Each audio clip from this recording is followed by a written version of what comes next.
This one's not up.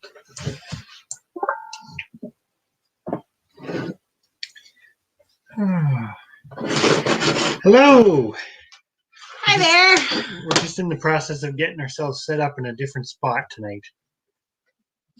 There we go. We both That's feeling better. Yeah. Hopefully the picture's not too bad. We're showcasing the messy craft studio today. I think we look awfully pixely.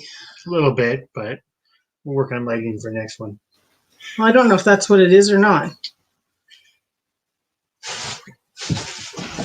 So I missed, what was this about, Rice Lake? Oh, that it was the Rice Lake we were talking about last week. Oh, okay. Cool. Yeah, it is cool. Yeah. Yeah, it's not very far from Coburg. Hey, Lori. Hello. I should also say, hi, Cliffside. Hi, Charles. Hello, everybody. We just started chit-chatting. Oh. Yeah, it's not... Does the picture look okay to you guys? It looks really blurry on our end. I'm sort of trying to figure out if it's just Us. the free version of StreamYard that does it, or if it's our camera, or both. Well, we know we need a new camera. We say that every live. Yeah, we just haven't got that far. But that's all right. So how's everybody's week been so far? I guess it's only Tuesday, but still. It feels a lot later. Yes. Feels like it's been a lot more than a couple of days of the week already. Not only the rest like you were talking about.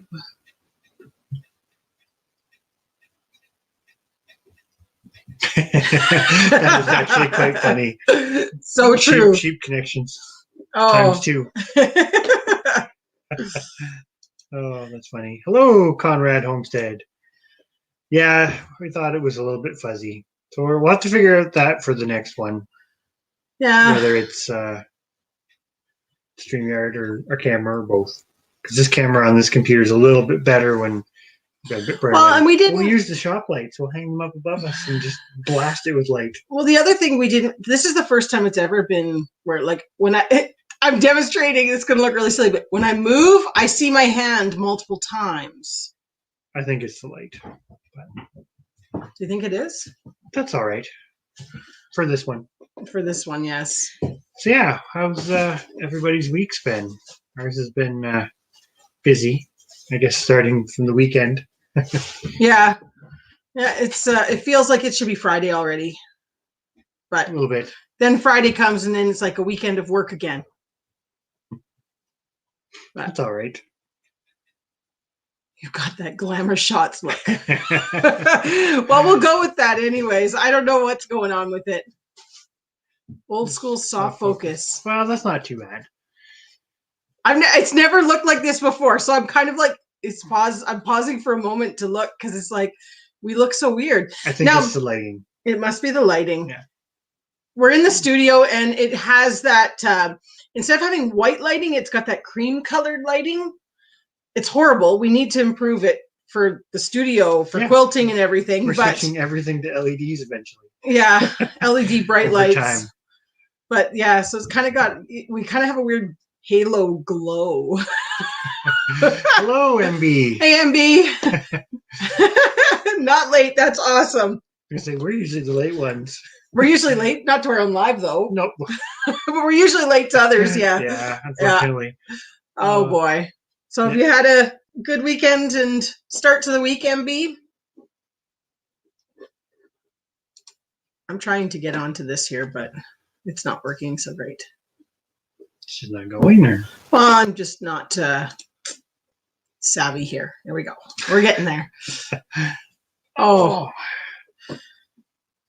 Yeah, we had kind of a exciting weekend for us. Yeah. Hello, Deborah. Yeah, the snow started to melt here. We had, 2 days of rain? Well, yeah. It rained for 2 days. Then it switched to, what was it supposed to be tonight? Well, last night was minus 25. And then tonight's supposed to be minus 17. I did. Oh, good. Bossy britches. But yeah, it's kind of like a, I don't know. crazy transition. I went tonight to go into the little pen that we've got, the 3 yearling. Lori says we're going to be mad, so I'm guessing she's like plus 12 and beautiful. And I did see that there was some planting of seeds. You're already started. Yeah, she's so far ahead of us. That's all right. That's good though. Yeah, Lori, I bet you was out in the garden planting away.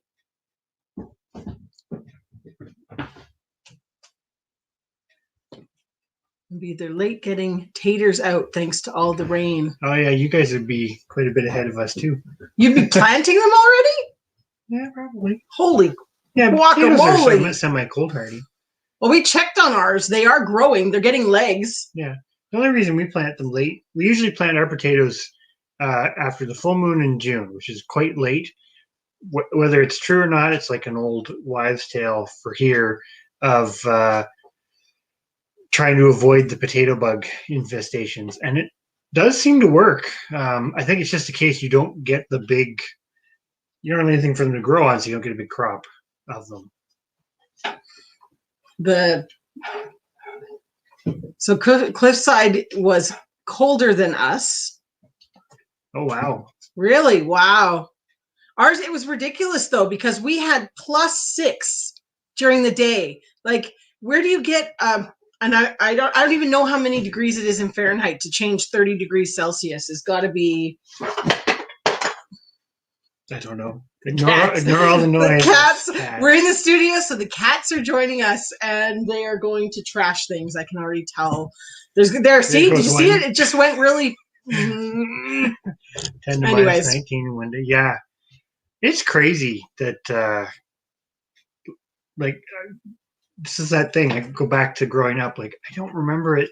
The extreme swings. Yeah, you had cold and you had warm, but you never had like these crazy temperature swings. So they make it hard. Anyways, moral of the story was our sheep better be fine because there's no way we're getting the pen open. Yeah, they're now frozen in. The gate got frozen in slush and yeah. Anyways, we weren't quite thinking when it flash froze to get everything out of the slush before it. And now we've got 1 week, I think, of below zero again. So we'll see. Yeah, we got 1 week. Lori's already got double digits. Yeah, I know. I saw that and planted outside. Oh boy. Hey, Indiana. Hello, Indiana backyard gardener. Yeah, the poor sheepies. They're happy. They've got their food. Oh yeah, they're completely fine. We just can't open the gate. So basically, if anything happens, we just have to hop over the fence. But it's one of those things. We weren't. Oh, sorry, I was shaking the table again. Yeah, it's just kind of one of those things where she's got a good idea. We need a blowtorch. Yeah, actually, we could do that if we had to. But yeah, we have a chisel thing too. I mean, worst case scenario, we could chisel it out if we needed. Yeah, we can still feed and water them and everything right now. Yeah, but it was just one of those. We never thought it melted so fast. We had 2 feet of snow. Like, I mean, it's funny because where you've been walking, it's ice, and then everything else is just dropped down around it. Yeah, but yeah, and then it froze into this horrible, I don't know, slushy stuff. We couldn't. Our car is parked at the end of the driveway because our driveway is like this slush mess, and so we could drive it in now because it's frozen again. But it's icy now. Yeah, now it's a skating rink as you go. So rubbing alcohol will defrost it. Yeah, that probably would work too. Actually, that might work. That'd be worth a try. Well, we've got some options if we have to. Yeah. Well, it's only the one pen that's that way right now because the rest of them, it was a pen we weren't going to use for the winter, so we didn't worry about it. All the other winter pens we put blocks in the winter, so the gate is 6 inches off the ground at least. Yeah, if we can, we build all of our gates, yay high above the ground, so you've got that clearance for the snow. Yeah, because it's not fun and easy to clear them out when you get the freeze thaw. If you just had snow, it wouldn't be so bad, but yeah, and it's kind of been doesn't help. Yeah, one of those. So hopefully it will be. This is the last week because March. Well, I don't know if you buy into that stuff, but March is definitely coming in like a lion here.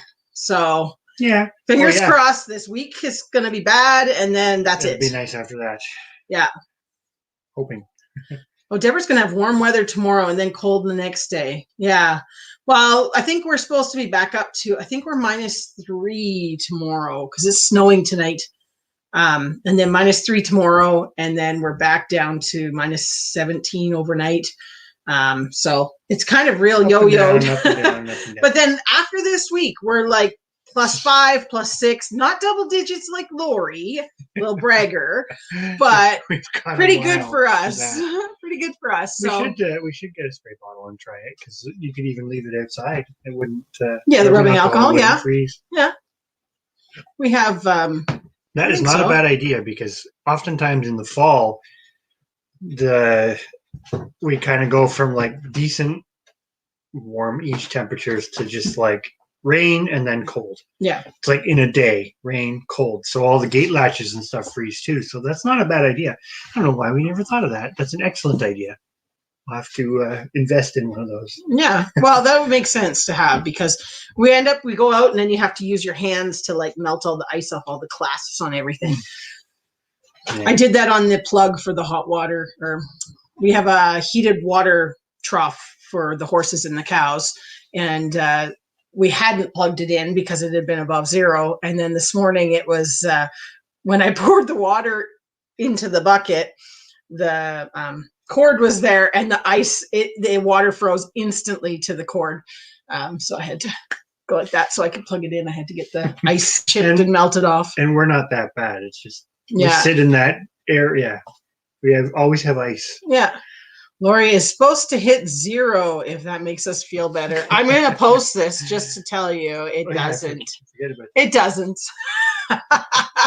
No, I shouldn't say that because it's just one more week. And you know what? If March coming in bad means it's going to go out good, I'll take that because I'd rather have a bad beginning of March than a bad end of March. We should change it to comes in like a lion, out like a lamb, or vice versa. Comes in like an Icelandic sheep and out like a lamb. No, that was a terrible joke. You've been hanging around James too long. Oh my goodness, that was terrible. They're not quite as docile as most. Well, yeah, sheep. True. It's been 70 degrees Fahrenheit here for the last 3 days. It was still really wet. Yeah. Well, 70. What's 70 convert? That's 20. I can never do the conversion. 18 maybe. So that's not too bad. I mean, at least as long as you don't get more rain, that should dry up relatively quick. Mm-hmm. We find as soon as we get the wind, that really helps it dry up. Like our place is pretty windy once.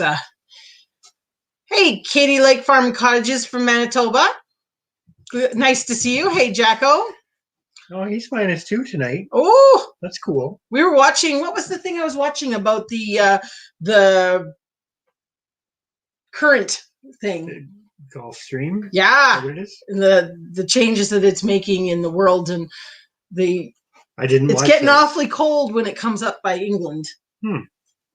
But anyway, total off topic. But when you see that England's -2 in March, makes you think about it.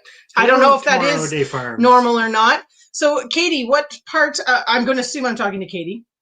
Katie. Oh no, it's Katie Lake, I guess. Katie Lake is a place. You might have to clarify that. But what part of Manitoba? I'm from Manitoba, so that's why I'm asking. I'm from the Interlake area. I know that's a very big area in Manitoba, but yeah, it's crazy to Gulf Stream. There, It's crazy how little changes in the Gulf Stream can have huge effects on things. Like absolutely crazy. That's what I was watching, and it was just like and they were talking about this cold pocket that's right in the middle between like -11's pretty. Where are you? Cold too, Jacko was saying. The coldest is -11 the other week. Not normal. Yeah. Wow. I remember, when I lived in England, I was in Norfolk up on the coast. And I mean, it was so strange to me because I think it was close to 0 and there was a bit of snow and like everything shut down. And that was very unusual to even get 0.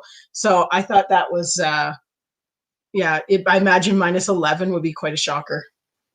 Like, in the heart of winter, yes, but to be in March, that's. Hey, Tomorrow Day Farm. I don't know if you already said hi to them. I was yapping. I did, but you were talking. Okay. That's awesome about starting some of those seeds. We've got to start some herbs and stuff. Yeah, I really want to get my basil started, and I would like to try some rhubarb.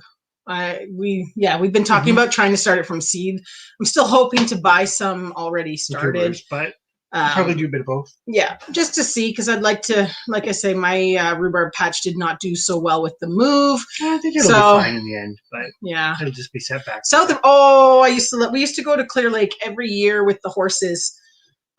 We'd keep them at a farm outside Clear Lake and ride all through Riding Mountain. So it was lovely. Sorry, reminiscing. So I know where, yeah. Do you know where? Yeah. I almost drove you. No, I didn't. I drove you about halfway. Chris has been to Portage La Prairie. That's the furthest he's been. So that's furthest west. Yeah. This is another 2 hours from that way, so or an hour and a half. Yeah. Quite a bit. So tomorrow day at 22. This morning was nippy. It was. I mean, now that's probably your actual temperature without wind chill. We were about -17, but with the wind chill, I think it was -27. So it was cold this morning when we took the kids to the bus. But do you guys get the ice? Like then they probably do now. Maybe. But what's up? Yeah, hurry up, come around, say hi, and then bed. Now they're live with the kids. They don't go to bed because they might be missing out on something. Stick your head in. Say hi. Where are you? Hi. At least you got your pajamas on. Yeah, you look half ready for bed. Yeah, you're working on some cartoon drawing. Yeah. Excellent. Watch the wood stove. Show the audience? You can show the audience your drawing. Sure, you got to hold it really still. He's into cartooning. Is that what you call it, bud? Well, drawing or art drawing, kind of cartoon sketching. Yeah. But I always try my best. Yeah, and then bed. Okay. Also, I do. I suppose it would be because you're probably starting to get some snow kind of early March. Sorry, we're trying not to get behind. Hi, Northern Girl Hobbies. Did you ever say that? No, sorry, I'm hello. Kids interrupting. So all is well. We are just trying to stay warm as we get another cold snap. We can't really complain too much, but we can. But snowed in. That's never. Well, I don't know. Depends how you look at it. It could be all right if you're prepared to be stuck in. Well, as long as you're prepared for it, I guess. Yeah, we had that dilemma. What was that? 2 weeks ago, where we didn't start up the tractor. We left it. We whatever, and then had to shovel 2 days later because we had to get out. And it's amazing how much more complacent we are about it because we don't have to go anywhere. Chris works from home, and we don't need to go anywhere. So it ends up, we forget. Oh, that's not good. About losing all of your 84 plants. Wow, that's nice part is there's I guess still time to get start again, sort of. Well, this is what there's been quite a few things like that we've been hearing about because we what's Amy's channel? Oh my gosh, I'm having Crazy Family Homestead. She'd lost a whole bunch in her greenhouse and her polytunnel. Now they're down south where it got cold, kind of, they weren't obviously expecting that, but we'll have to report to James. He's already left. He's already on to he came down to get a new piece of paper so he could draw more. That was the real reason he came down. Yeah. There's always an ulterior motive. But no, he's really into the drawing and I did fine arts in university, so I'm kind of, drawing has gone on the back burner, but I'm really proud that he's getting into it because it is a good thing to be doing. Hello, Guten Evening. Hi, Guten. We're not behind in the chat. Yes. Northern Girl Hobbies. How cold here? Sorry, is that what that was? I think so. Yeah, we're tonight. Tonight we're -17. I think it's supposed to be -17 tonight. So a little chillier, but then we did get it was -6 today. It was actually didn't feel too bad in the sun if you were out of the wind, but the wind has been like crazy. So yeah, our tractor cover all blew off last night. Which it was on there pretty good. So wow, it must have got gusty. We know that the weeping willow out in front of, right outside of our bedroom, there's this weeping willow that's it's so close to the house, but it's far enough that it would never hurt anything. But it's kind of one of those, you hear it going at night and go, oh, when's it going to bust right over. But hopefully never. Hopefully not. I always wanted a weeping willow, and now I just... Now you're like, I don't want one so close to the house. Well, and they make a big mess because all the branches fall off. And anyways, in the spring, it's going to be quite a cleanup because now that the snow's melting, there's just branches all over the yard. Yeah. It's awful. But I still love them. They're pretty. They're talking about Jacko's looking like a garden center. We're not quite there yet. We're resisting the urge because we still have so long before we'd actually get a lot of it. Yes, we're near Kingston, Northern Girl. So a little bit further south than you, but not quite a bit. Well, okay. But in the grand scheme of the world and the internet, maybe not. No, that's true. How many cords of wood have you guys gone through? We are actually surprised. We went through a lot of wood this year. Mm-hmm. We bought 12 face cords, which is 4 cords. No, three face cords. Four. So that's 3 cords of wood. Last year we only went through 2 and a bit, but we were real conservative last year. Well, but the big difference is too, though, like we're here all the time. That's true. We're here all this year. I think that's the big thing, and we did better. Hi, Recyclable Homestead. Sorry, I think we did better by using the Hi, wood. Joe and Sue. Sorry, just getting all the highs in, but yes. We did better with the wood because we do have electric heat. We've got some baseboard heaters. We let them go a little bit more last year, whereas this year we've tried. This year we didn't use any electric heat. It's only been the 2 wood stoves in the house. Yeah. So it kind of the wood's cheaper. But we honestly thought we would have enough left over that we would only have to get 6 face cords for next year, and that's not going to happen. It's all going to be gone.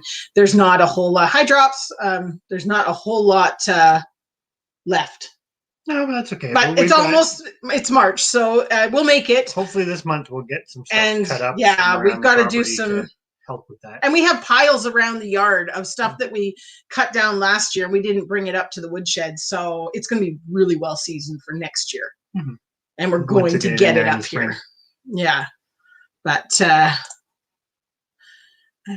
120 chili pepper plants. Wow.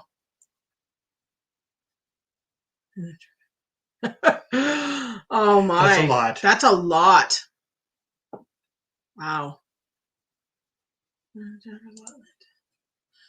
That's a lot. Is that 14 full cords or face cords? Because 14 full cords. That's got to be face cords. Cords is such a weird. It is like a proper measurement, but then it's also not.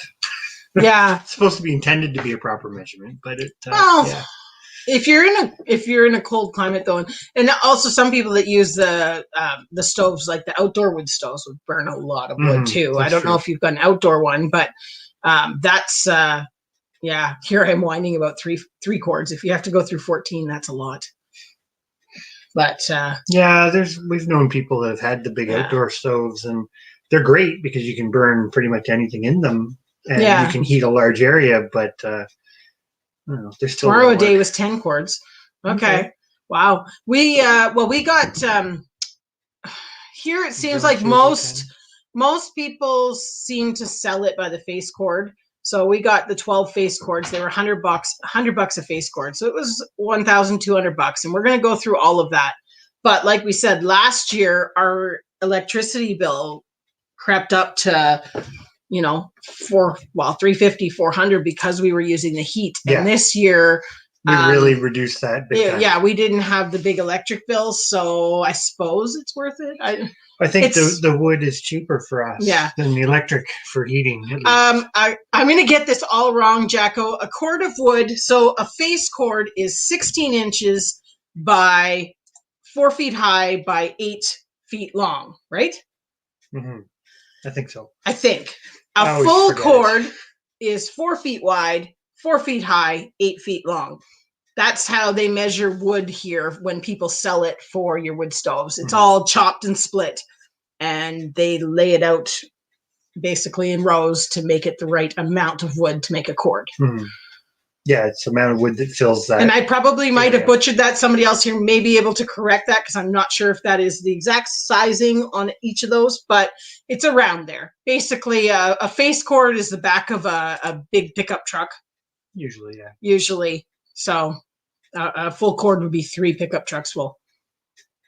They have an outdoor stove, so. Yeah, but if you've got a newer house too, that's Our house isn't terrible. There's some things we need to improve on, but it's kind of, our house is funny because we have 2 wood stoves, and it really was 2 separate houses that they kind of smushed together and attached. So the one is better insulated. Yeah, the one we're in now is a little less. Yeah, this one, the studio area is more. I almost want to say, well, it's not a garage, but it almost seemed like it was sort of originally going to be a garage or something. It's just on a block foundation. There's no basement or anything like that. And we find that the floor is very cold, which makes it hard. Music cord. Yes, there you go, music cord. Okay, yeah. Well, that's awesome to be able to go and get your own wood. Yeah. We can too. We're just... Well, we don't have that much bush, though. We couldn't keep it going forever, so we are going to be... We do want to supplement a little bit with stuff. We've got enough to definitely supplement.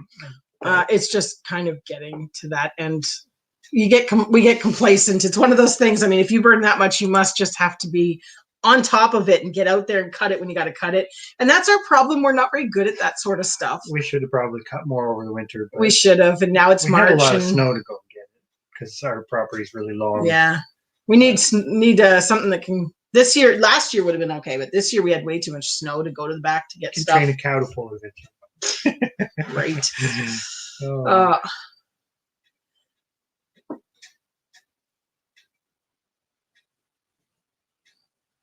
Insulation is not the greatest here, but cold in the winter. Yeah. I don't know. Our house, it really varies. Like I say, the one part's not too bad. Down here, we've definitely got to fix the door. There's a door on this one that is not very well insulated, but at the same time, that's nice with the wood stoves because you get the air circulation. Yeah, and it's not a big deal, but it's still one of those things. When we start getting down in the pile, we're going, that was supposed to make it. So we do need to make some improvements. At the same time, we do find we don't like them to go out. So then you're still using it, even if it's like, we'll be sweating and taking off layers because it's so hot in the house. But you've got to keep them going, or at least we want to keep them going. So we often let the one go out. Sometimes during the day, sometimes, but it stays relatively warm. Thanks for stopping in, Conrad Homestead. Yeah. Hey, Locust Street Cottage, how are you doing? That's pretty awesome. That I always forget about that. Yeah, that would make sense. You could probably get quite a bit of wood from the stuff that they leave behind because they tend to leave a lot. Yeah. Depending on, No, that makes sense. That's a great idea. Wow. Yeah. We're too far. There's nobody. No. There's a little bit of logging, like selective logging goes around here, but not very much. Saying that, you drive down the road and you see all these dead trees along the tree fence lines of the ditch, and you just want to cut them down because there's they're dead. Come on. You don't really want to because they're near the power lines. Usually. I know, usually. Hey, Homestead Aquarius, how you doing? Hello.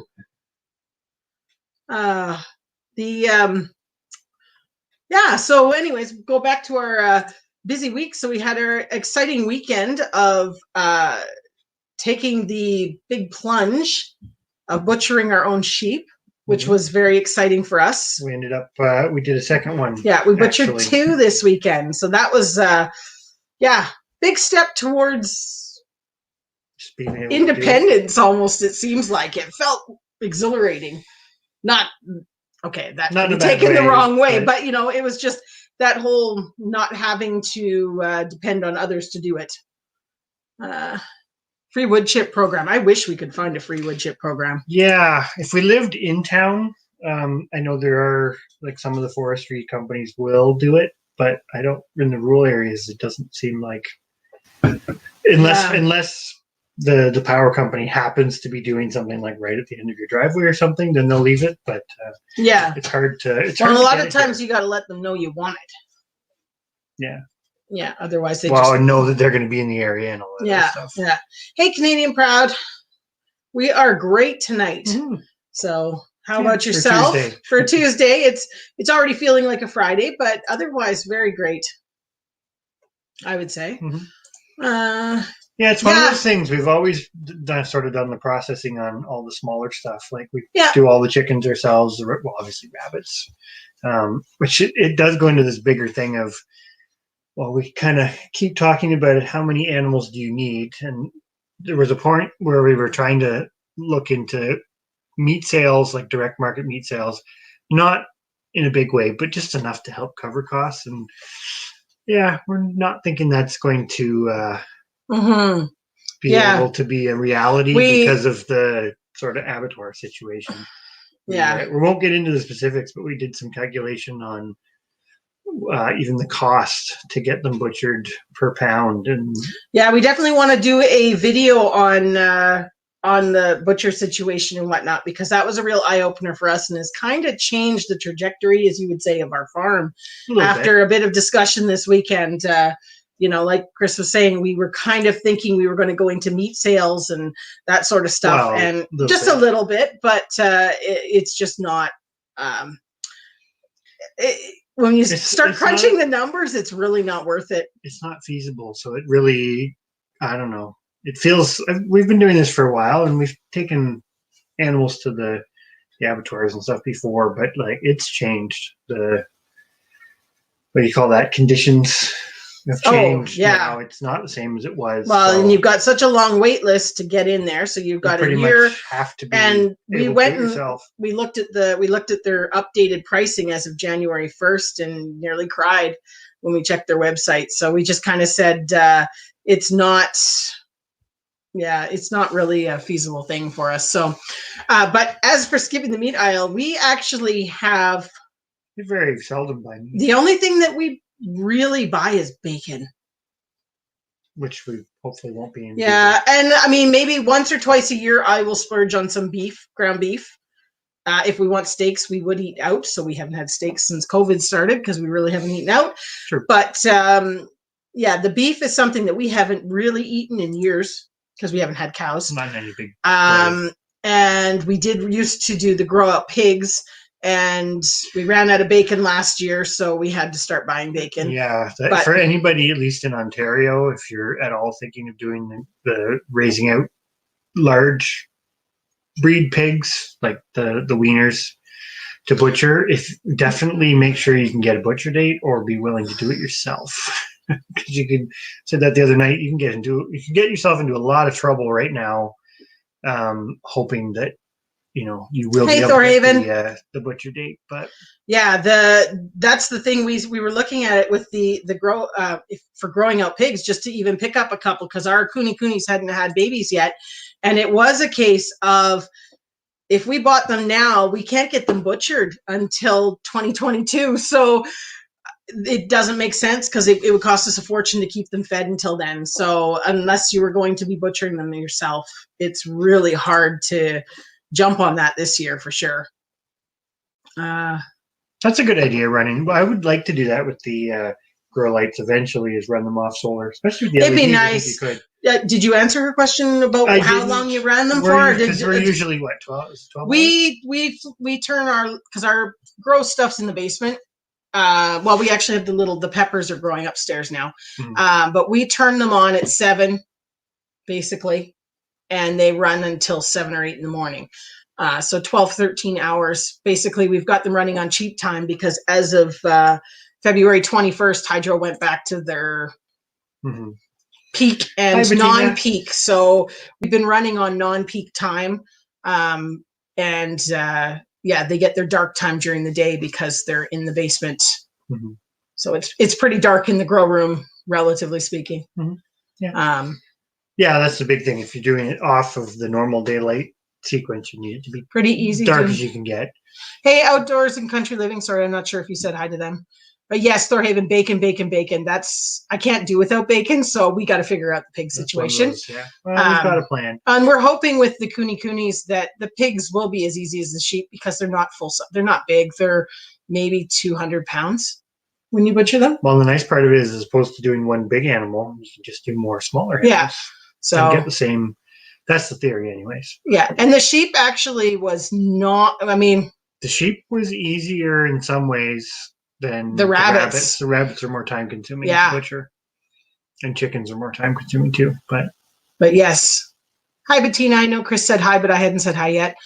Yeah, Cliffside, it's crazy. Yeah, it's become quite crazy. Absolutely crazy. I mean, to be honest, I'm scared to go and call them to cancel our spots that we had for the sheep because we decided to do it ourselves. And we booked those in. And we booked them booked them August of last year. And yeah, it wasn't until the end of April that we could get them done. Mm-hmm. And basically it was just the rams started causing problems. And as they get bigger, they get, we don't want to have any issues, especially with kids around the farm. Mm-hmm. Yeah, the one he needed to go. Let's leave it at that. Yeah. Yeah. So what size did you butcher yours at? Tomorrow a day? I'm not sure. I'm talking to Tracy or Kevin. But yeah, but if you can do a deer, that was kind of the thing. Like, it's not a lot different. Yeah, like Chris had all the stuff basically for doing the deer. And the only thing we didn't have was a bone saw. But to be honest, I'd like it better deboned because when we it takes up a lot less room in the freezer. Well, when we took it apart, you took out all the bones that you don't really want to eat around anyways, as opposed to just cutting it up. And there wasn't a lot of wastage, not much at all. So, love the fleece video. Thank you very much, Prepper Book Club. I also don't know if I said hi when you came in. So hi. Hypothetically, the Cooney should.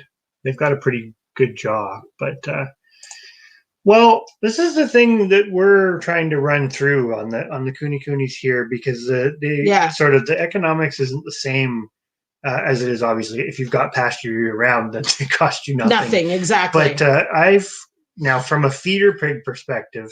I mean, that's totally different, right? That's why I always say the put and take agriculture. You buy them, you have a set date that they're going. You probably really can't beat that. Hey, Kayla. But the one thing I will say it's Caden. It's getting harder and harder to hey, Caden. It's getting harder and harder to actually... Sorry, that's Chris's nephew. Yes. I think that's awesome. Hi, it's so good to see you. Yeah. Well, I don't see you, but you're in here. Talk to you. Cool.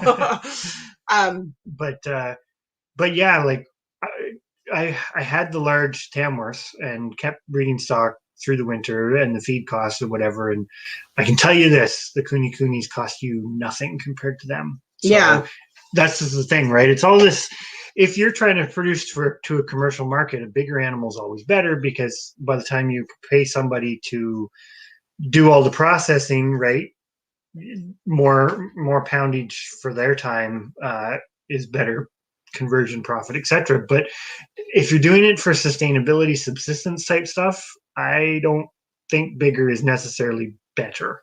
I'm not going to go too far off on that, but we've got some thoughts on that. Yes, I think you need to scroll up. Sorry, you missed it a bit. No, I don't think so. Oh, okay. Yeah, I'm pretty close to staying. You're staying pretty good. Okay. Well, but going back to the Cooney thing just for a moment, though, the one thing that we really found with them is like our two out there, they are 11 months and they've got to, we need to buy a scale, but it'd be nice to weigh them to see because they've got to be 220 pounds. They're pretty big. They're pretty big for Coonies. I mean, so we're really hoping that those genetics go. These are our two girls. Our boar is not. He's like half their size, which is odd. We're hoping. No, the thing with the Coonies is they're not. Without going into it too much, it depends. There's different lines of them because they got dwindled to such a small number that the different lines have sort of different qualities. That's when they talk about these names that go along with our girls are Rona sows. That's just, if you go all the way back in their lineage, they come from the Rona line. And each line is a little different. Yeah. So that's a quirky thing about them. Well, we will probably have some sheep you can definitely take off our hands. We're hoping we're going to have sheep. Yeah. We're, to be honest, I mean, I know we had a little vent last week about our one ram, but that got sorted out. Well, it wasn't a vent. It's just the reality of it, right? When you have to, like, I guess what we do is a little different because actually there was a really good question asked about our chicken economic video of have we, and I forget who asked it, so I apologize if you're in here and you're the one that asked, but have we ever worked it out for like the broilers? And the big thing for us is no, because in some ways we don't see that as sustainable, because every year you go to do it, you have to buy them from somebody, and the people you're buying them from is a big corporation. Mm-hmm. That's basically how it works, right? So we've kind of purposely gone with things that we can actually afford to keep and handle. Yeah. And that was the thing about the Rams, right? They're far easier to handle than, say, Bull, which we're a bit hesitant on. That's a whole other discussion. But at the same time, if they've got a bad attitude. Well, and the other thing with our Rams is we don't keep any old ones. So occasionally they'll stay up to 2 if they've got a good attitude. Yeah. But one thing we find with the Icelandic Rams is they eventually all get to that point where they want to be back with the girls, and we don't let that happen. Or they test you. Yeah. And they're big enough they can do damage. But the girls are like, I mean, we've even talked about getting some more girls just to up the flock, because the girls are so enjoyable and so easy to work with, and it's great. Mm-hmm. And their fleece is amazing, which I don't remember if you said Bridget, sorry, I'm still talking to Thorhaven. I don't remember if you said Bridget spins as well as weaves, but the fleece is amazing. So if you ever come down this way, I will send some home with you for her to try. I would definitely, the Icelandics, I would definitely promote to anybody who wants to have a small flock, and with the goal of that sort of bit of a self-sufficient purpose. Yeah. There may not be a very great sheep for sort of commercial production, but their meat is amazing. Their meat is totally different. Yeah, it's a amazing lamb. I always say it's like butter. To put it in perspective too, because we've butchered older Icelandics, or sent them off to get butchered, and they don't get the mutton flavor. Yeah. So whether they're a 2-year-old ram, or, don't get me wrong, a lamb is tenderer, for lack of sounding terrible, but a 2-year-old ram is still very edible. Oh yeah. Which is pretty amazing considering a lot of sheep. And you get a lot more meat. Well, yeah, there's that too. But yeah. We do actually have a reciprocal saw, because we use it for some of our building demo stuff. But I've used them on deer. I shouldn't say I've used them on deer, but our family has used them on deer in the past to make it a little more manageable to deal with it, because the deer is a little bigger. But we thought about it, but then when we got it hanging, we're like, this isn't that big. And so as we had in the video, we just kind of showed. And we did go back and look up, like, what's the proper way to do this and all this stuff. And I just kind of looked at it and went, if I just cut the front half off, we can debone the 2 ends, and that's manageable enough that we can work with it. And it worked out really well. Yeah. It was really quick. It was, I mean, like Chris said, compared to doing the rabbit. I mean, now saying that, when we do the rabbits, we usually do 6, 7 a day. We'll do them in a day, but then you take it all and you put it all together, and you got maybe 20 pounds worth of meat. And it was a lot of work, where this was more than that in poundage of meat. And that being said, it seemed like less work. That doesn't mean we're not going to keep raising rabbits. No, the rabbits are the one. We will never quit with the rabbits, because we say, if, as not, we are preppers in a way, but that SHTF whatever thing, I'm going to get that all wrong. Is that how it goes? SHTF. The rabbits and the chickens are the 2 items on our farm that we actually could keep going if we couldn't buy from somebody else, a farmer or a feed store. We could still grow enough to feed them. To keep it going. So definitely we're not going to stop doing that, but it's just an interesting perspective to switch to. Well, it's nice to have that diversity too, of things that you can manage, because if one of them doesn't perform as well as you'd like. I'm sorry, I'm just going to sneak out, because I'm going to make sure that the kids actually went to bed, because I don't trust them. But yeah, if something doesn't work out the way you kind of generally expect it to, which, I mean, whether you're gardening or raising livestock, that is always going to happen in a given year. Something's not going to work the way you want it to.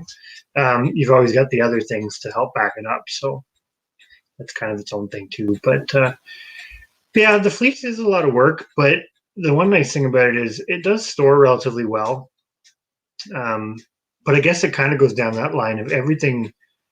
I don't know, when you're doing it more or less for the sustainability of it, whatever it is, even if it's the fiber stuff, you still have to enjoy it, because that's the one part when you're going through the economics. And there was some really good comments from people. You can't beat homegrown, you can't beat knowing where it comes from, etc. It's true, but you also can't actually do it any cheaper than the big guys do. Now, cheaper for the quality, but you're going to have a hard time with anything doing it cheaper than the big ones do. That's just kind of, unfortunately, the way things work. It's usually because somebody's cutting corners somewhere. I'm generalizing, but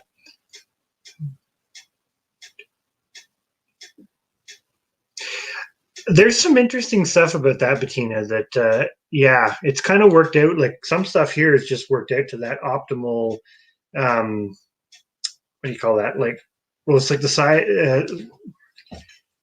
benefit of input versus what the output is. Right? It's like feeder pigs. They kind of have it worked out to a science that they get to a certain point of age, especially for like some of the white commercial crosses and stuff. They get to a certain point of age, and then once they get past that, you're pumping more food in than what you're getting back. But we even find that with the rabbits.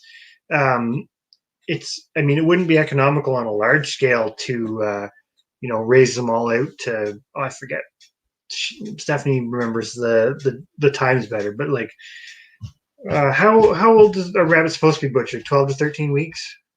You usually want them to be hitting the 5 pound mark at around 12 weeks. Usually you would butcher at 5 pounds. Yeah, so the optimal would be that 12, like I say, 12 to 13 weeks. But you can, depending on the breed and your situation, you can keep them longer, and they just get bigger. And at least we find with the Champagne d'Argents, it doesn't affect the meat quality. It's the same. So just get more. Yeah.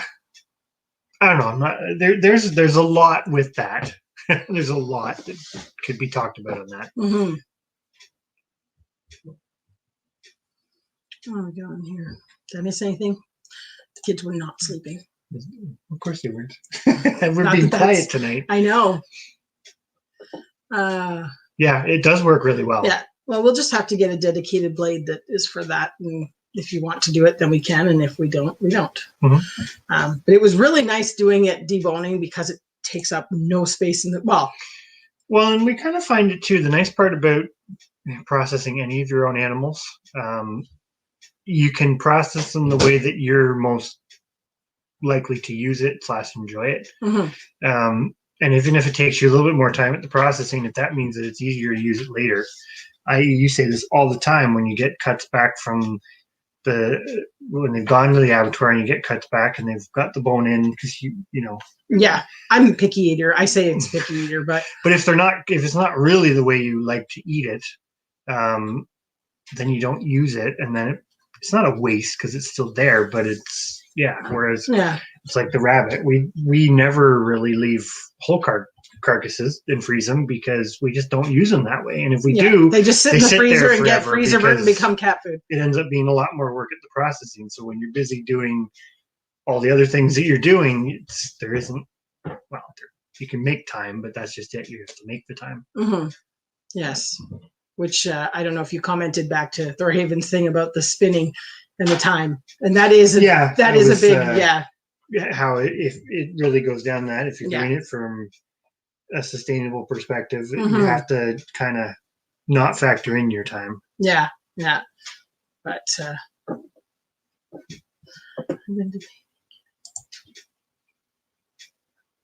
yeah, that's the other problem with a lot of stuff. Like a meat saw definitely wouldn't hurt, especially the more you're processing, the more valuable it's going to be. But like you say, it's to get those tools and machines to do the job always cost you a small fortune. The fleece is exactly the same, because there are ways and there are machines and stuff and pieces of equipment that can make your life a lot easier.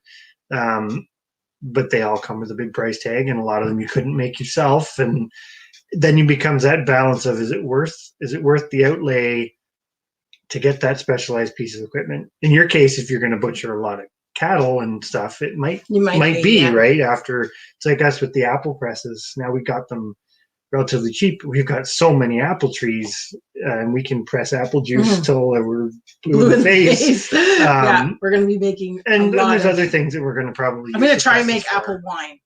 I think that's going to be fun. I'm pretty sure we can figure it out. Yeah. Well, and we were even talking about using it possibly for the beet pulp from the sugar beets and stuff, right? Yeah, so use the presses for that.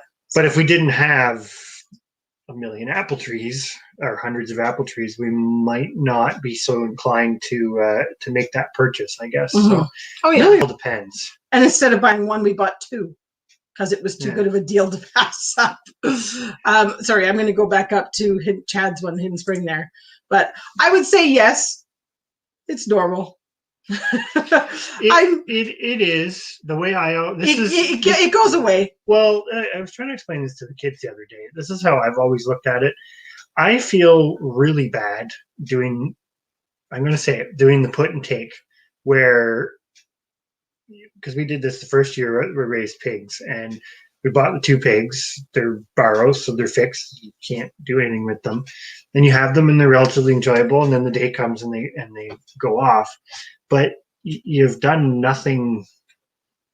It's going to sound kind of wishy-washy. You've done nothing to benefit the pig or the breed or keeping the breed going, really. You've just kind of done something that only benefits you. So for me, and it's a really weird way to look at it because I know a lot of people don't, but because we keep a lot of they don't even have to be heritage, but because we keep a lot of heritage breeds and stuff, it's that constant selection of a population. So you feel bad, but then at the same time, you're keeping the best ones to then go on to produce more offspring to then, which this is the biologist side of me. It's like, that's positive selection in a domestic animal. Yeah. And that's how it was done for hundreds and hundreds and hundreds of years. It's only recently that people look at, how many chickens can I cram into a barn quickly, and I'm not explaining that well, but it's a concept that's how I look at it. Is you're still respecting the animal, you still enjoy working with them, etc., but they have that purpose of providing food, and there's nothing necessarily wrong with that, and you just try to do it in the most respectful way possible. Yeah. And to some degree, doing it on farm yourself, and I think be more respectful. I think there's nothing wrong with attachment, because we have that, because that's what gives your animals the best life they could have. Well, yeah, when you're somewhat attached to them or enjoy them, you're more likely to look after them well, which is going to... Which we've seen your duck palace. There's a whole knock-on effect from that, right? But then it's like with your ducks. If you're raising khaki Campbell ducks, those boys are not providing eggs, etc., and you don't want a lot of them around because they become kind of problematic. Nuisances. We know that from experience. And there's nothing wrong with that. Yeah. I'd be curious on this. I've looked into these traveling abattoirs. Are they actually able to, because the big thing is like the selling the meat, right? It has to be done in an inspected facility to be able to sell it. But I've heard mixed things on whether you can do that. This isn't a very Ontario specific, but yeah, if you wanted to email the number, we could definitely look into it. Yeah, because that'd be an option. We're getting to the point that options are slim pickings at this point for butchers and abattoirs. And well, and it sounds kind of negative as we're sitting here talking about it, but it's more just the big change is going from thinking you might be able to bring in some income through meat sales, realizing that's not really likely going to be a fantastic option for a few reasons. To let's just look at what we need to produce for ourselves, which sounds so simple, but when you do have livestock, you've always got an outlay, because unlike vegetables and plants, animals are consumers. So you have to buy them. They're always consuming, which means that you're always having to provide them with something to consume, and however. Yes. Hey, come on. How you doing? Hello. We only get into your live every second week because we have kids on the other week, so that cuts into cartoon time. But yes, nobody does want the drakes. It's very true. To be honest, I mean, duck was one of our favorite meats. Mm-hmm.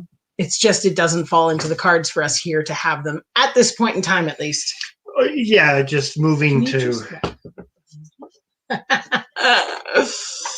Somebody's discovered my fleece.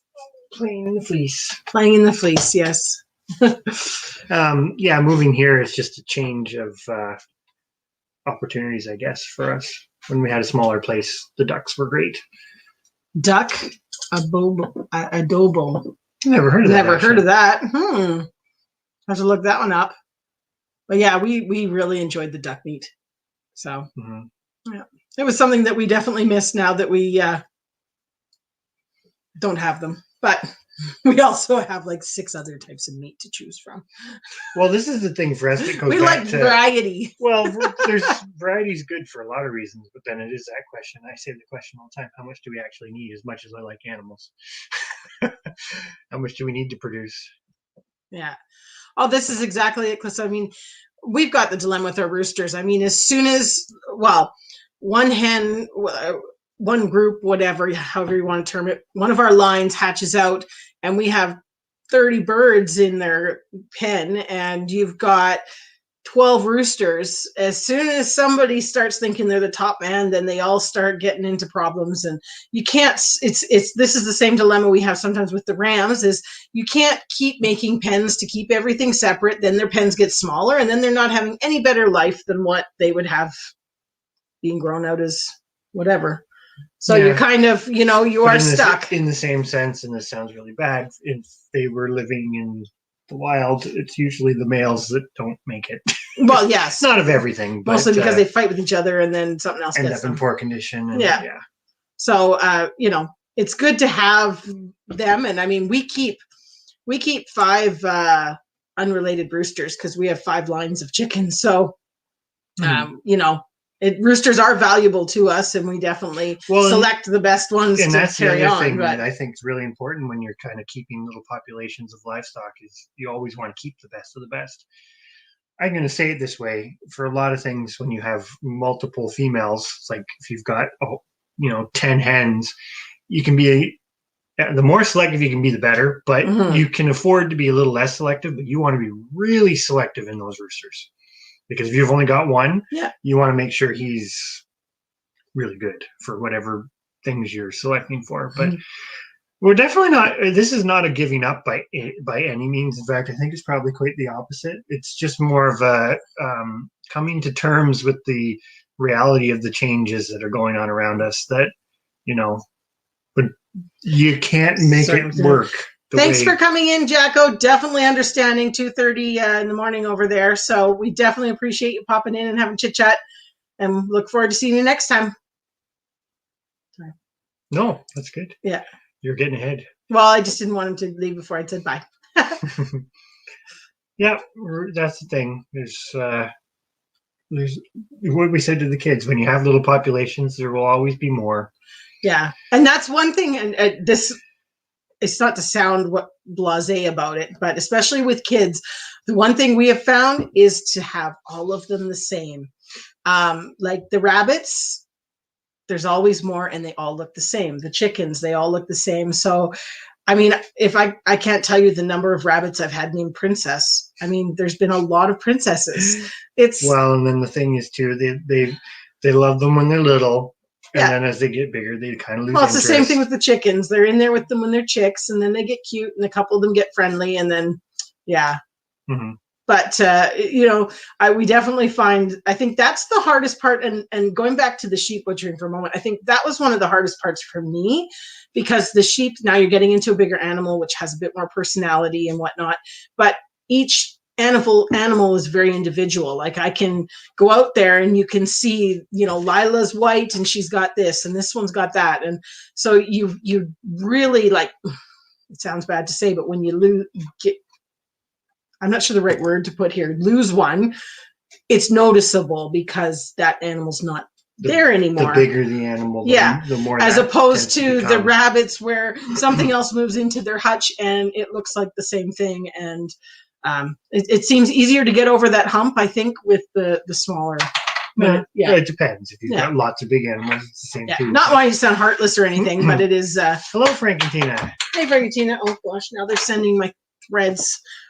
Anybody that wasn't tuned in at the beginning, we're trying to film today or live today from the studio area, and so the cats have joined us in the studio area, and they're sending my quilting threads and fleece and everything flying everywhere. So maybe not the best idea by us.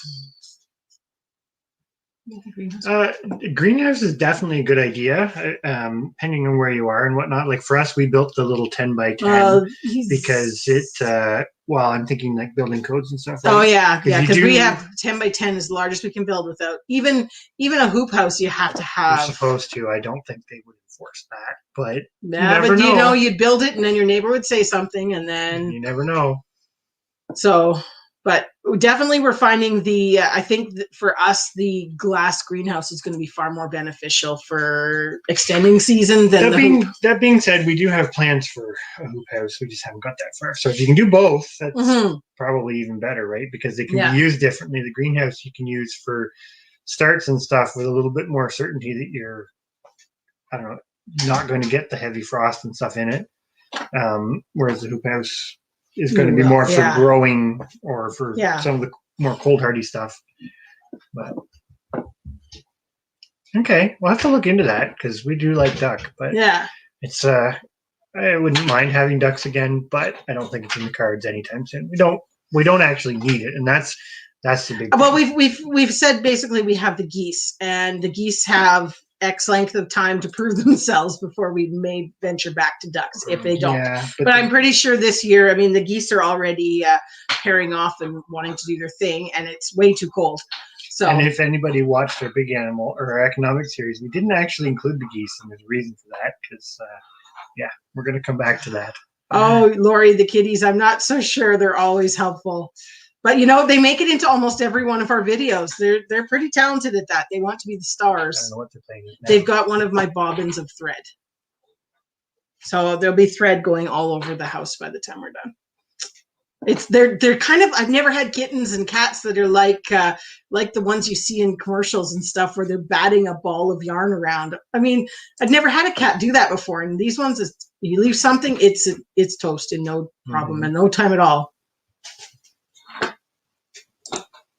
Yeah, with khaki Campbells, I think you're going to want to reduce the numbers before spring really gets here because they are, how do you put it politely about ducks? They're avid breeders. Yeah. And really those girls will not be happy. No. When we had our ducks, we did them. Didn't we do four hens per drake in a pen? For the khaki Campbells. Yeah, 4 hens per drake in a pen. So that's sort of what our ratio was, I guess. But yes, the adobo sounds interesting. Yeah, I still have some duck in the freezer, but I don't know if you could probably make it in a goose too. Yeah, that's true. To be honest, I don't have any duck legs. I only have duck breasts left, but I'm pretty sure it would still work. Mm-hmm. Yeah, I'm gonna have to try it. We're big. We always debone everything. Yeah. So a lot of the times we would just. The one thing you find when you start deboning everything is that you eat a lot more meat. You do. You eat a lot more meat. Still, you can still package it into but reasonable sized portions. Well, thank you very much for stopping in tomorrow, Day Farm. Yeah. We'll definitely catch up with you later. Yeah, definitely. Thank you very much. And hope spring comes to you guys soon. I know you've probably got a little bit longer than we do even, but hey, Prairie Sunset. I haven't gone goose hunting for a while, but I like it. You wouldn't know that from our basement and all the goose decoys, though. I've still got everything, because you never know. Yes. Big dreams of going back goose hunting. I like the domestic stuff. All I can remember ever was like biting into shot. That's all I remember from the wild goose. Maybe it's not too bad. Mom didn't prepare it well. I'll blame it on her. Oh, it's like prairie chicken or rough grouse. Mm. Yeah, which is also very good. Oh. No. He's talking about ladybugs. Yes. And now you're producing more ladybugs. You'll be be able to go into ladybug sales. I'd be curious if you could keep them like if they would keep going inside though. I guess eventually they would run out of food though. They would run out of aphids, and other bugs. But still, that is pretty cool. There's no chance that they start eating plants or anything, is there? I don't think the native ones will. No. The ones from Asia do. But okay. Yeah. At least that's my understanding. Oh, you can do a chicken adobo and pork. Very nice. There we go. I'm going to be laughing. I'm going to do rabbit. We'll have to look that rabbit up. Adobo. I don't have my cheat sheet notes down here. We don't have our book. We don't have our book. But I will have to look that up. All right. Tina wants ducks and chickens. Chickens definitely. Even chickens have a benefit even if you don't. Ducks, I don't. Well, you can use ducks for eggs too. I was not a big fan of duck eggs just to eat them, but they made really amazing quiche and were so amazing in baking. Mm-hmm. So amazing for baking. I don't know if Chad finds that as well at Hidden Springs, whether he's eating them just as a fried egg or whether he used them mostly for cooking and stuff. But I found as a fried egg, they tasted different to me.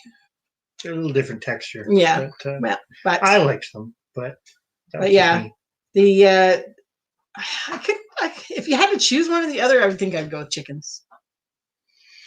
I think it depends. Well, one or the other probably, because the chickens are probably a bit more versatile. Yeah.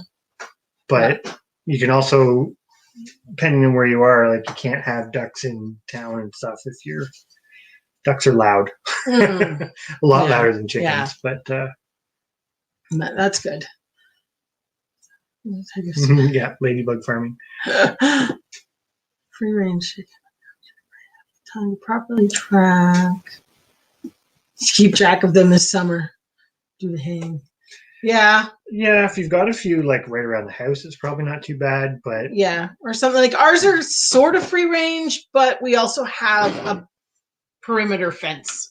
It also depends if you're talking about like into raising enough of them to like sell for meat and stuff. That's I think a whole different different ball game. We've never gone down that line because again, it's never really been an option to get them processed here. No, we'd have to drive. I think we have to go to Peterborough to get. Well, then basically the abattoirs just keep closing. Yeah, so there's nobody wants to do small stuff. Yeah, or they have enough business that they just like, we don't want any more business. Which I get from a business perspective, that makes sense, but it's not helping the situation any when the demand is there. But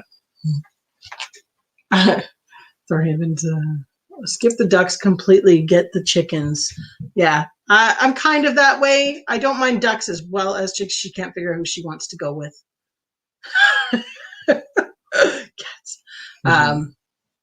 I refuse to have ducks. Our neighbors have some ducks in there. Yeah, that would be enough. Yeah, the khaki Campbells were really loud. The Cayugas weren't so bad. No. Like our meat, we had khaki Campbells for eggs, and we had the Cayugas for meat, and they weren't bad. But the khaki Campbells, I mean, our neighbors would walk by with their dogs and just to listen to the ratty old ladies chatting because they just talked a lot. Yeah, yeah. But, yeah, it's just that thing. Every breed has their own little quirks and differences, which is why they exist in the first place.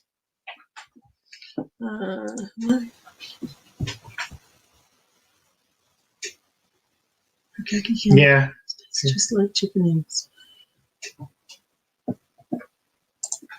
Okay. Yeah, the khaki Campbells the Cayugas were very different, but the khaki Campbells were pretty similar. Well, yeah, and they were just like kind of your standard white egg. I mean, I found the texture different, and I guess it's probably just because I knew it was a duckling. You knew it, so yeah. I mean, it might not have made a difference otherwise. Yeah. Yeah, we've had our fair share of predator stuff. You definitely with poultry want to make sure you're. I don't know.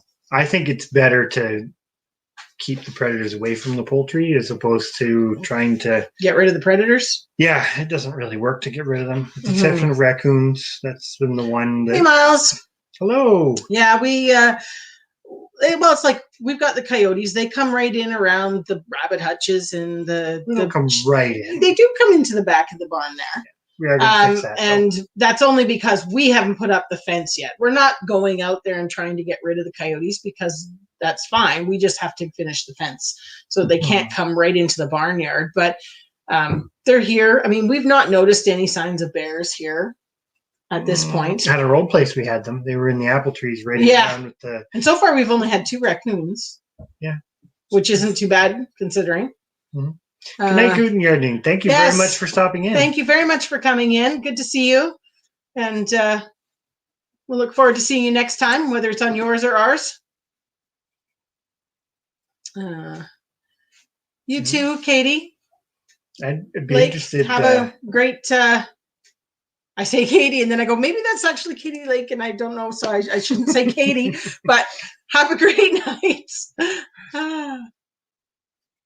What do we got here? So how are you tonight, Miles? Hopefully good. Yeah, we ended up where we kept them at night for when we had the khaki Campbells was basically like a box, a ventilated box. It was like what? So they couldn't see anything out. Yeah, they couldn't see anything out because if they could, every time something went by, talked the whole time. Yes, yeah. That's the one. That's probably the biggest difference. I think a lot of people. Well, you would know, Chad, but a lot of people don't know about ducks. Is like chickens. When it gets dark, they go to bed. Ducks don't. They can still see in the dark about as well as a person can. So, on a nice full moonlit night, they're awake. Yes. Chat. Yeah. But getting better all the time. Yeah, spring is coming. Yeah. It is on its way. Wow. And he'd be ahead of us. A little bit, yeah. Yeah. Yeah. You're just that little bit nicer than we are weather-wise. It feels like it's been a long winter, so I'm ready. It hasn't really. It just feels like it. Putting a new one in, new microwave. You know what? They do not make microwaves like they used to. I mean, we have an old one, lasted forever. We bought one, what was that? Like maybe 6 months ago?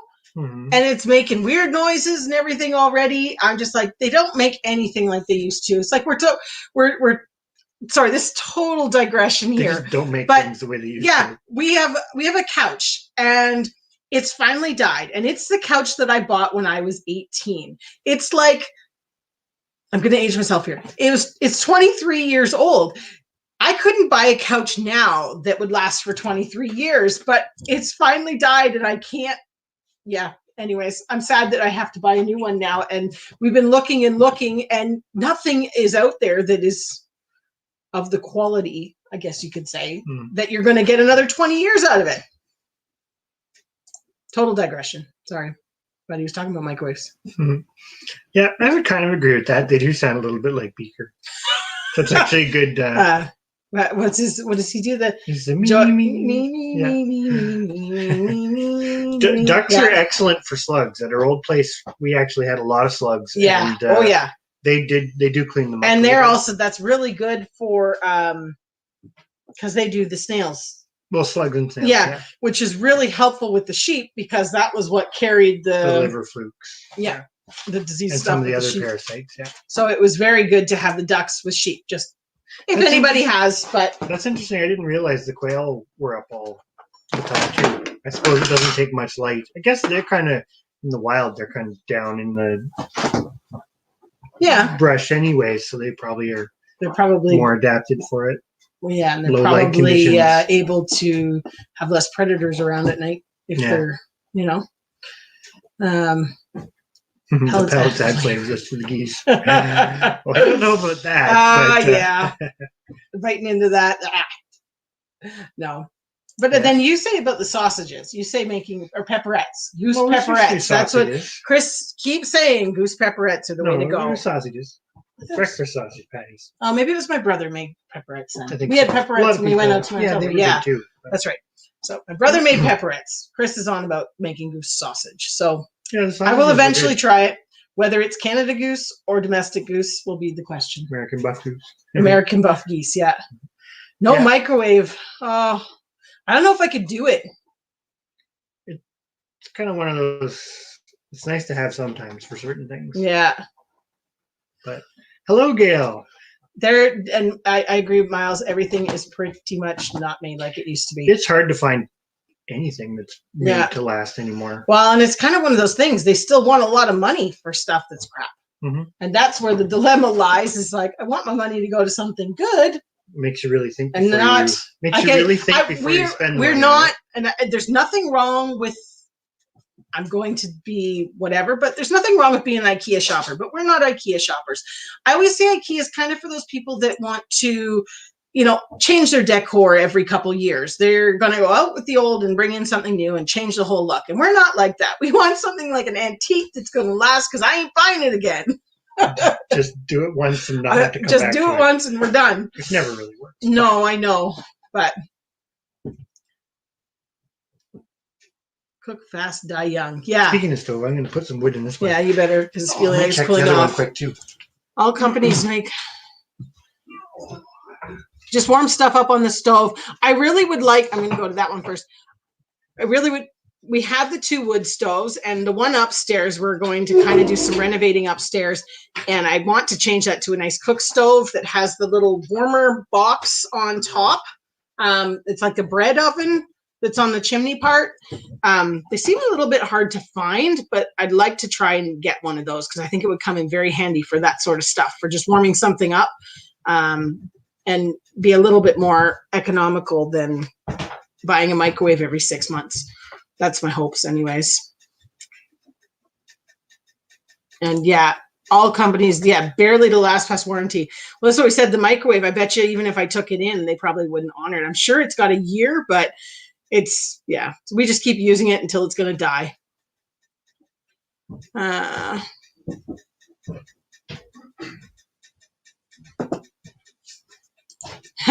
We're going to have to take a look at that after the live, Cliffside.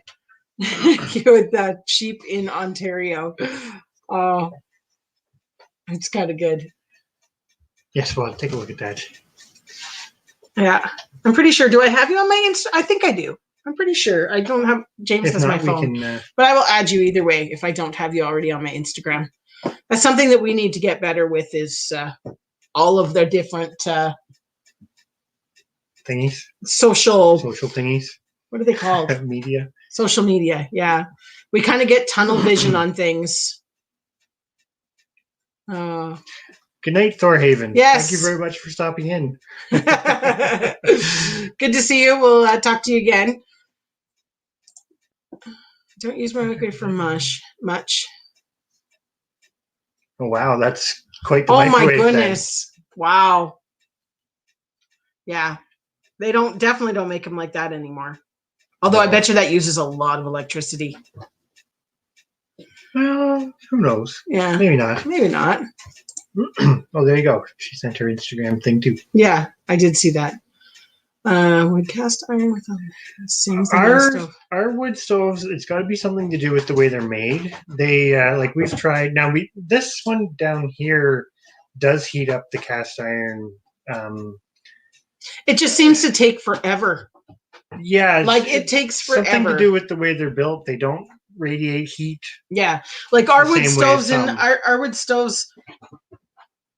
I don't really understand how the heat disperses, but like they only have to have 4-inch clearance from walls and stuff. They don't seem to give off a lot of heat. Now, granted, you wouldn't put your hand on the top, but it does seem to take forever to get something to boil or heat up. I mean, I put a frying pan on there once. What was I trying to cook on the frying pan? And I finally gave up because it was just taking forever. You use them a lot for if you put the bread dough near it. Oh yeah, rising. I do. I move a stool beside it to rise all my bread, and it works great for that. But it just doesn't seem to. They don't seem to have enough heat to actually cook something, other than hot dogs inside with it open. That's classic. You have an excellent point, Prairie Sunset Ranch, that I will be honest, because my background is biology. Yeah. So this drives me nuts. And don't get me wrong, I am all for, if you want to harvest coyotes or whatever, to use the furs or, if you actually have one that's causing a problem, that does happen, then getting rid of the actual problem causer. But the mentality that some people have of like, I'm going out and I'm doing predator control and on coyotes, and I'm just trying to kill as many of them as I possibly can. And you are 100% right. They could be not causing a problem. And by controlling and getting rid of them, you're just running the risk that a new bunch will move in and be more problematic than the bunch you had before. And that's kind of where we're at with what we have right now. We have a pair that never really leave. They're kind of always around the property because there's a cattle farm next to us and there's another cash crop farm next to us. But then there's another pack. It's kind of funny, but there's another pack that comes through on like what'd you say, every 2 weeks or so? Yeah. And they don't circles through. Yeah, they don't stay. So there's like 2 different things going on, which is not uncommon. But the other stay, 2, they do the circle every night.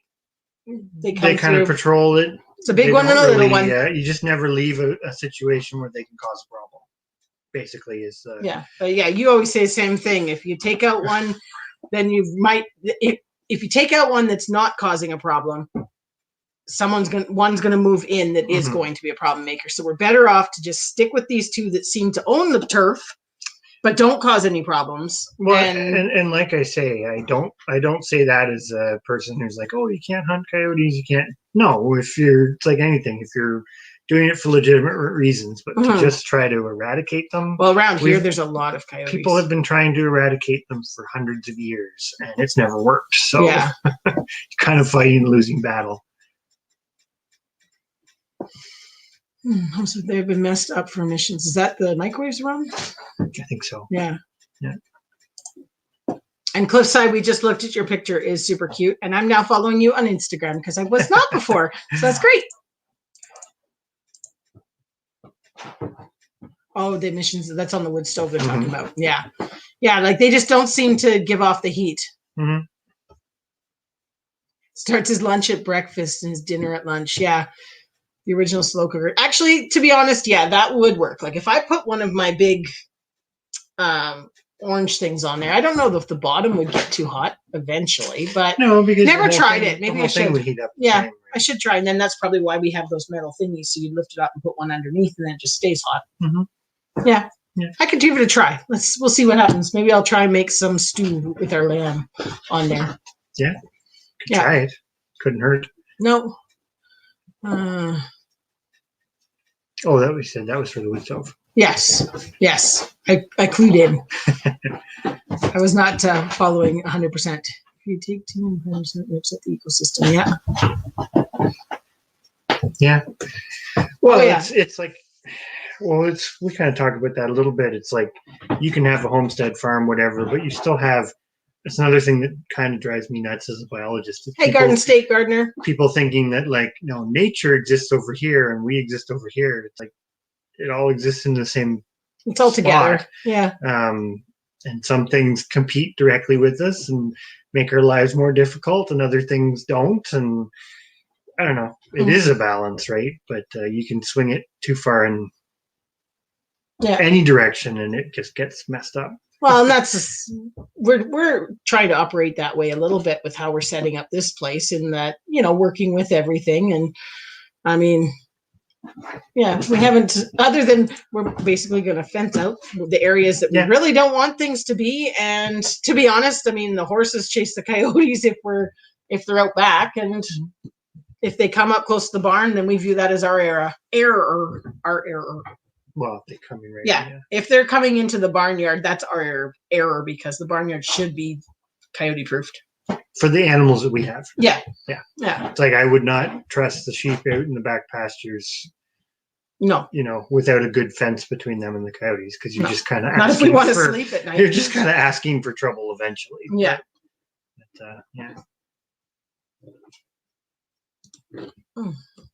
What else we got? Garden State came in and hey, I think you said hi to Gail. I'm saying hi to Gail too, because I think I did. Okay, I'm pretty sure I did. Just in case you didn't. Just in case you didn't. Yeah. The cuttings are rooting. Well, thank you very much for stopping in. That's awfully late to be going out to do your animals. I would be like, woo. No, we go out in the dark too. Yeah, I guess. I'll have to talk to you about your fig cuttings at some point, Miles. But we'll chat about that later. Yeah. Balance and protection. Keep your chickens locked up. Yes. Yeah, basically. Yeah. Well, and it's often frustrating sometimes because you see people have lost everything to predators, to owls, to whatever, and it's not that animal's fault because that is what they were put here for. Well, and on the flip side, it's like we lost how many chickens? The circle of life, exactly what Jones said. And that's, what we explain that to the kids all the time. It's the circle of life. That's the way it goes. Mm-hmm. Well, and there is a big difference too between,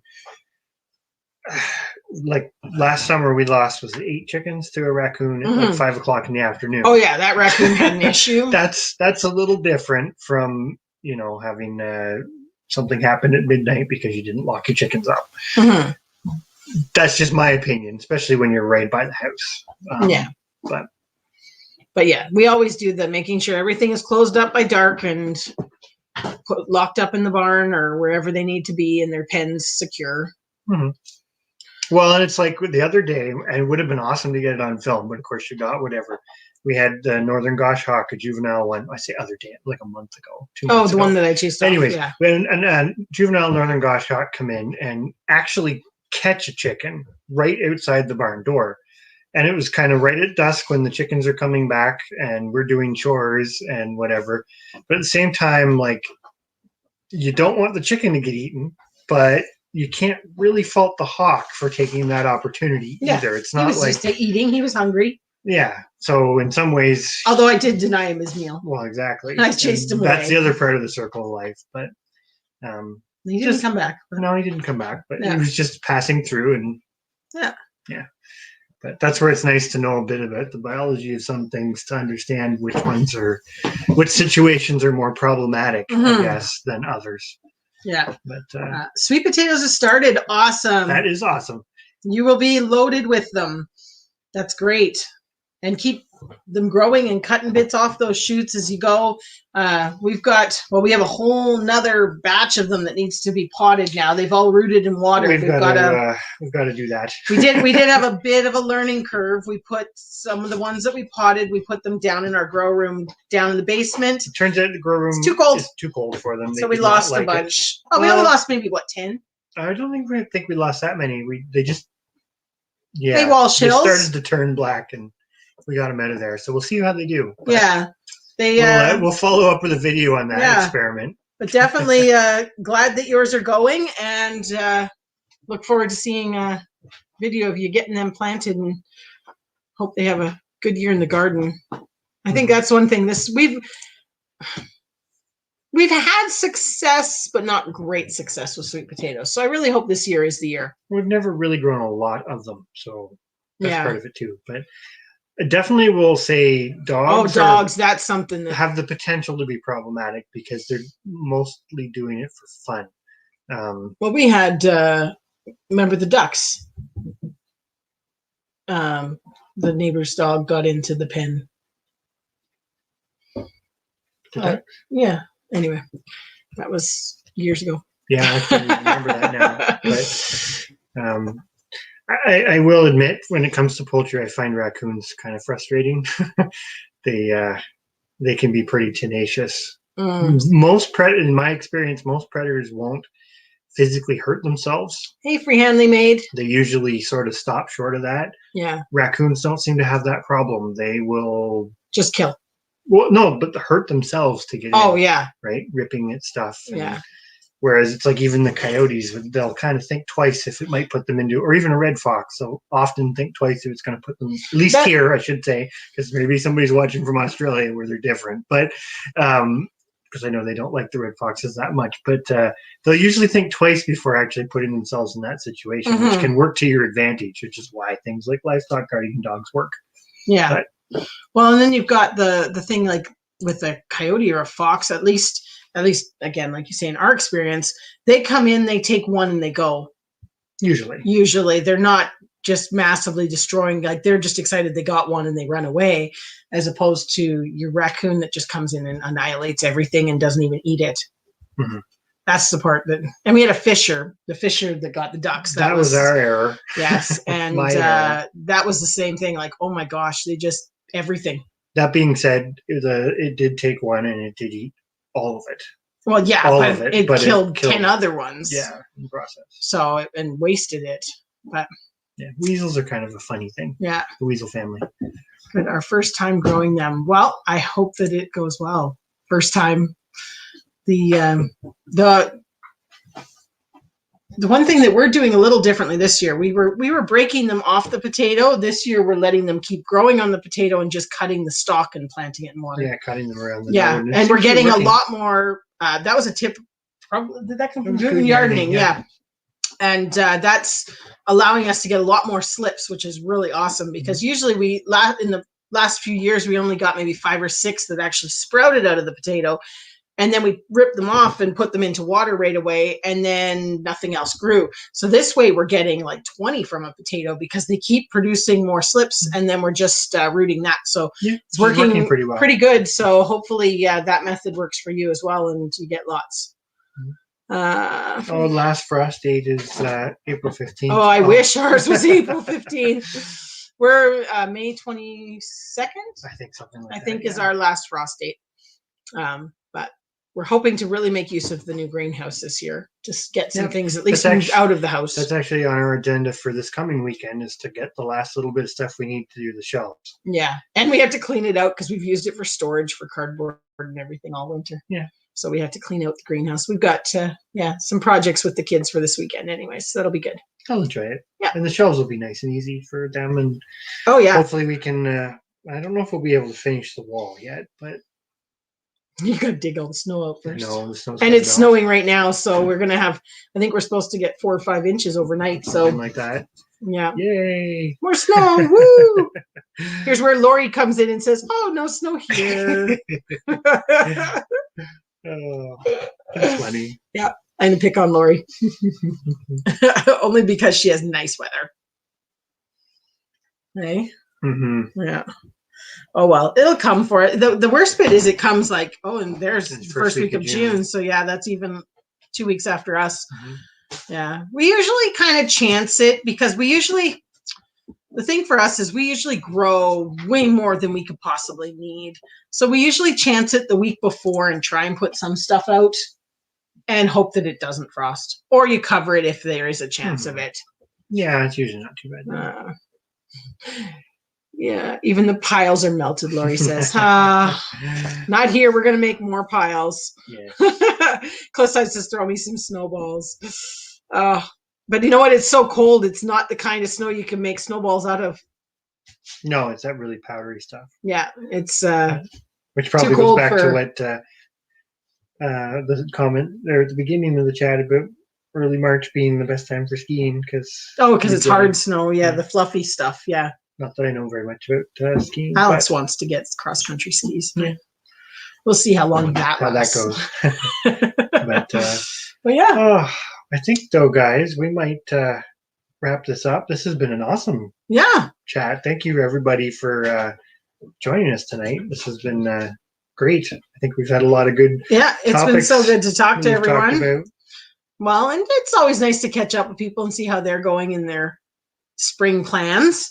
Oh yeah, that's the one part I really like about yeah. Well, it's a great. I don't know. We enjoy the little socializing. And Best Yet Journey just popped in. Hello. How are you tonight? But I think we will probably wrap her up. It's 10 o'clock for us, and I think it's time to go to bed. Well, it's getting close. It's getting close. At least we don't have a video to edit after, which is good. Usually that's the case. You're like, look at this cat sneaking over your shoulder. Look at it. She's like, oh, I see a cat. That's funny. That's Ivy. She's a terrible cat. She's not really terrible. She's she's trying to get in here. But anyways, thank you everybody for coming in, and hopefully we'll see you again next week. And even the cat's yawning. Yeah. It's the cat's like, we need to be going to sleep. It's the best part about a live. Yeah, the socializing. Well, and sharing what everybody yeah, else and is seeing doing, what too. everybody's up to. It's nice. And yeah, next time we'll have to maybe do the sharing a link and having others come up and say what they're up to. Yeah, we'll figure that out at some point. What's AK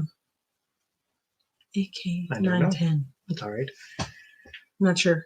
Oh, anyways, good night, everybody. We'll be on next Tuesday. Yep, and we'll probably chat look with some forward of you to before then. Catching up on some videos throughout the week as everybody puts them out.